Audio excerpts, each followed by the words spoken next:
she said. "If you're not jealous, do you even care?" While flirting with our friend, so I walked out.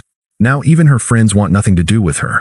Hey viewers, before we move on to the video, please make sure to subscribe to the channel and hit the like button if you want to see more stories like this. Thanks. I thought I was building something solid with Samantha. We'd been together for just over 2.5 years, lived together for about 1. I wasn't flashy or dramatic, but I was consistent. I worked a steady job in logistics, paid my half of the rent early, remembered her mom's birthday, and never missed a weekly dinner with her family unless I had a legitimate reason. When Samantha lost her job 6 months into our relationship, I was the one who floated groceries and helped her tweak her resume. When she had a falling out with her sister, I sat with her until 2 a.m. as she cried, barely saying anything because I knew she didn't want solutions, just presence. I didn't post long love paragraphs on Instagram or make public declarations, but I was always there. At first, she seemed to value that. She even joked once, "You're the calm to my chaos." But about a year into living together, something shifted. She started dropping little comments like, "Don't you ever miss the feeling of chasing someone? It's like, we're already married. You don't even get jealous when guys talk to me." I thought it was just a phase. Maybe some insecurity or stress from the career changes she was going through. I did my best to reassure her, told her she was beautiful, that I trusted her completely. I even offered to plan a weekend trip just for the two of us, something spontaneous. She brushed it off. "That's not what I mean," she said. "I just want to feel desired again, not just secure." Those words stuck with me more than I admitted. Things escalated when Brandon started hanging around more. He was a mutual friend, the kind who made everything a joke, always loud at parties, cracking crude jokes, and competing with people over dumb things like who could shotgun a beer faster. Not my style, but I tolerated him because Samantha liked him. One night, we were at a house party one of our friends threw. I'd just come back from grabbing drinks from the kitchen when I noticed Samantha and Brandon talking close. Too close. He said something, and she threw her head back in laughter, that exaggerated kind people do when they want to be noticed. Then she touched his arm and looked over at me while doing it. I stood there for a moment. She was looking right at me while touching him. Later, on the drive home, she was quiet, almost like she was waiting for me to say something. I didn't. I wasn't going to feed into whatever game she was playing. Back at the apartment, she finally broke the silence. "You didn't even flinch tonight." I was still trying to be calm. "What are you talking about? You didn't care at all that I was talking to Brandon like that?" I blinked. "You were doing it for a reaction? Tyler, seriously? If you saw me getting cozy with another guy and felt nothing, what does that say about us?" I looked at her, stunned. "It says I trust you. Or I did." She crossed her arms and paced a little. "You never get jealous. It's like you're emotionally asleep. Brandon got more riled up about a stupid card game than you've ever gotten about me." That one stung. I kept my voice level. "So now I have to compete with the drunk party clown to prove I care?" "Don't twist it," she snapped. "I just want to feel like I matter enough to fight for." I didn't say what I was thinking. That real love doesn't need to be tested like that. That someone who knows they're loved doesn't bait jealousy just to feel something.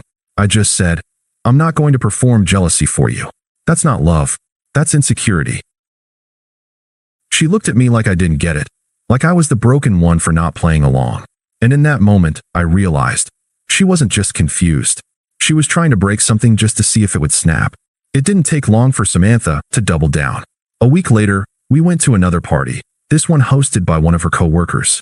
I almost didn't go. I was tired, had an early shift the next morning, and honestly, things between us had felt tense since that last conversation. But she insisted. "It'll be good for us." "You've been acting distant," she said while putting on eyeliner, not even looking at me. I wanted to say, "I've been distant because I'm starting to feel like a prop in some test you refused to stop running." But I didn't. I just nodded and drove. The party was packed. Loud music, too much wine, a few people I vaguely recognized. I stayed near the kitchen, chatting with one of the guys from Samantha's office about football. When I turned around, she was on the living room floor dancing. Not just dancing, grinding, with Brandon. She wasn't drunk. I knew her drunk face. This was calculated. She had one hand resting on Brandon's shoulder, her head thrown back again in exaggerated laughter, like she was starring in a rom-com. He spun her around, and her eyes met mine across the room. She smirked. Not an apologetic smirk. A gotcha smirk. Like, "Do you care now?" I felt 100 things at once. Anger, embarrassment, confusion. But mostly exhaustion. I was so unbelievably tired of feeling like this was a game I had to win to keep my own relationship. So I didn't say anything. I didn't make a scene. I didn't storm over and pull her away. I just walked out the front door, got in my car, and drove home. No texts from her. No calls. Not even a "where are you?" Nothing. At around 2 a.m., I got a message. "Samantha. Oh, now you're jealous?" Finally. That's when I realized she thought she won something. She genuinely believed she'd unlocked some proof that I loved her by humiliating me. And instead of feeling guilt, she felt smug. I stared at the message for a long time. Then I did something I should have done months ago. I stopped explaining myself to someone committed to misunderstanding me. I turned off my phone, rolled over, and finally got some sleep. The next morning, I woke up calm. Not angry. Not heartbroken. Just done. I got out of bed, made myself some coffee, and sat at the kitchen table staring at the wall clock above the sink. The one we bought together on a random Target run like it was some cute relationship milestone. I remember she said, "This is our first adult purchase as a couple." It felt like a real moment at the time. Now, I couldn't stop thinking about how far we drifted from that version of us. Samantha still wasn't home. I didn't need to wait for an explanation. I didn't want one. I already knew what she'd say. Something like, "It didn't mean anything. You're overreacting. I was just trying to get through to you." I didn't need to hear her twist it into a lesson I failed to learn. I walked into our bedroom and grabbed my suitcase. Quietly, methodically, I began to pack. Just the essentials, clothes, toiletries, a few personal items I cared about. I didn't take anything we bought together. Let her keep the couch, the TV, the bookshelf full of our memories. I wrote a short note and left it on the nightstand. "I don't compete for affection. Good luck, Tyler." I dropped my key next to it and shut the door behind me without a second thought. I went to crash at my friend Derek's place for a few days. He didn't ask many questions, just handed me a beer and let me sit in silence. When I finally told him, he didn't look surprised. "She's been testing you for a while," he said. "You just stopped playing." Exactly. I wasn't mad that she flirted. I was done because she wanted to hurt me to prove something to herself. She needed me to act possessive so she could feel valuable. I don't know what kind of love that is, but it sure as hell wasn't mine. The messages started 2 days later. "Samantha, I don't get it. You just leave? No conversation. Can we talk? You're being unfair now. Brandon literally means nothing to me." It was just flirting. No apology. No acknowledgement of what she did. Just complaints that I wasn't responding the way she expected. I didn't reply, so she called. 10 missed calls in one night. Then silence.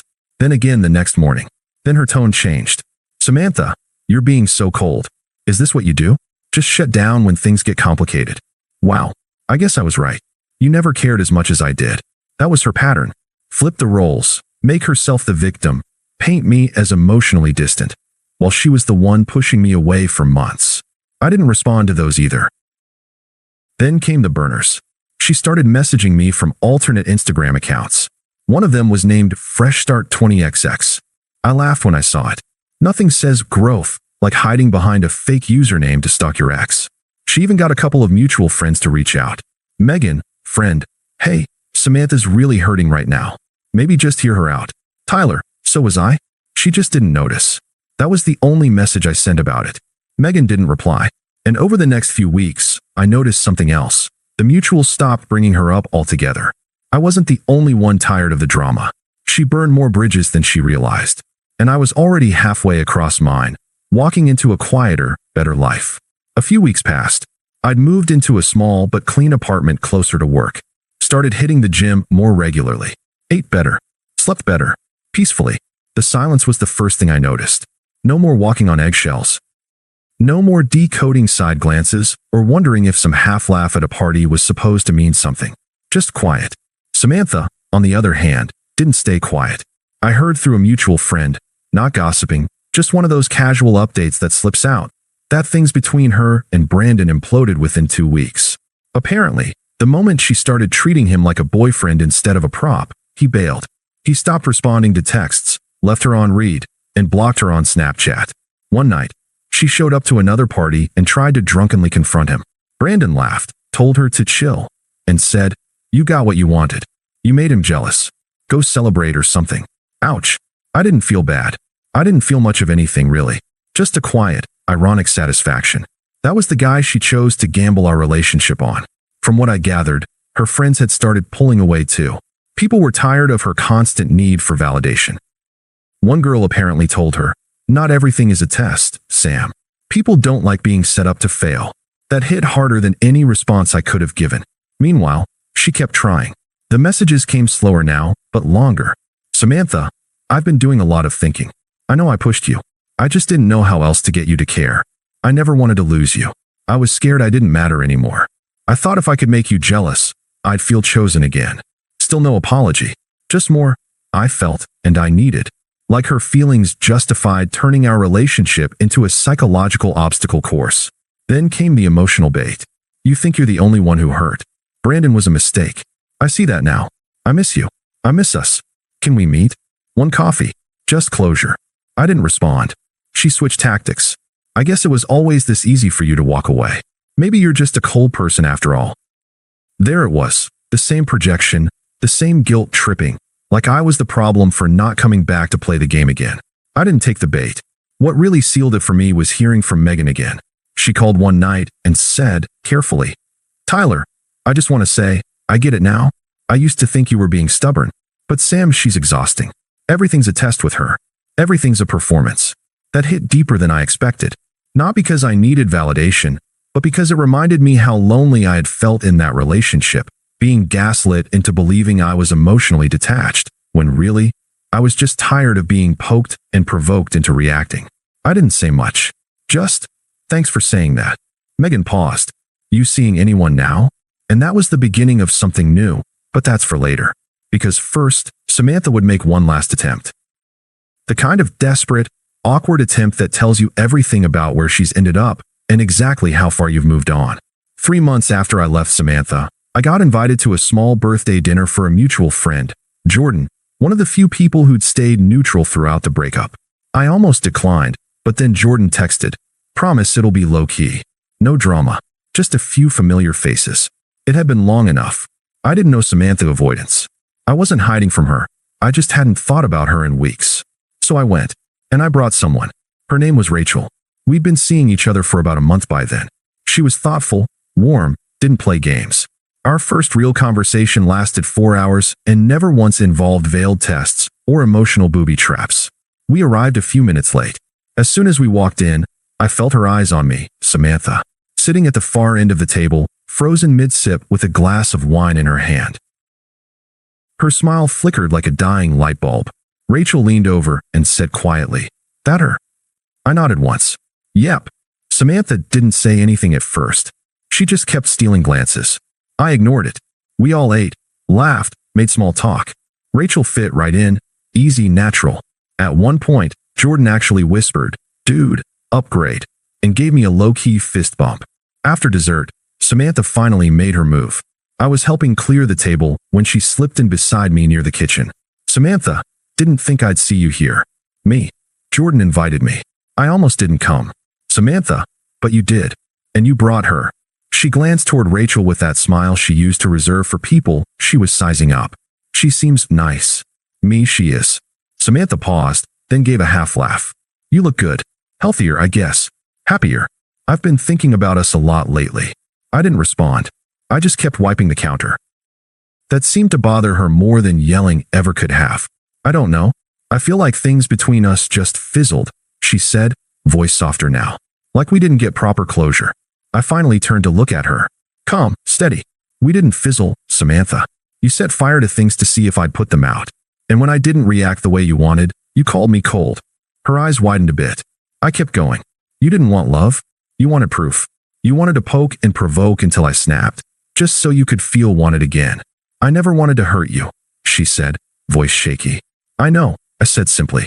"But you did anyway. Because hurting me was easier than admitting you were the one who stopped feeling worthy." She stood there for a second, stunned. Her lip quivered like she wanted to cry, but didn't want to do it in front of a room full of people. "You're really over it?" she finally asked. I was over it the moment I realized loving you meant constantly proving it. "And I'm not auditioning for anyone ever again." Before she could answer, Rachel walked up beside me and gently rested her hand on my arm. "Everything okay?" I smiled at her. "Yeah. Just done cleaning up a mess." We walked out a few minutes later.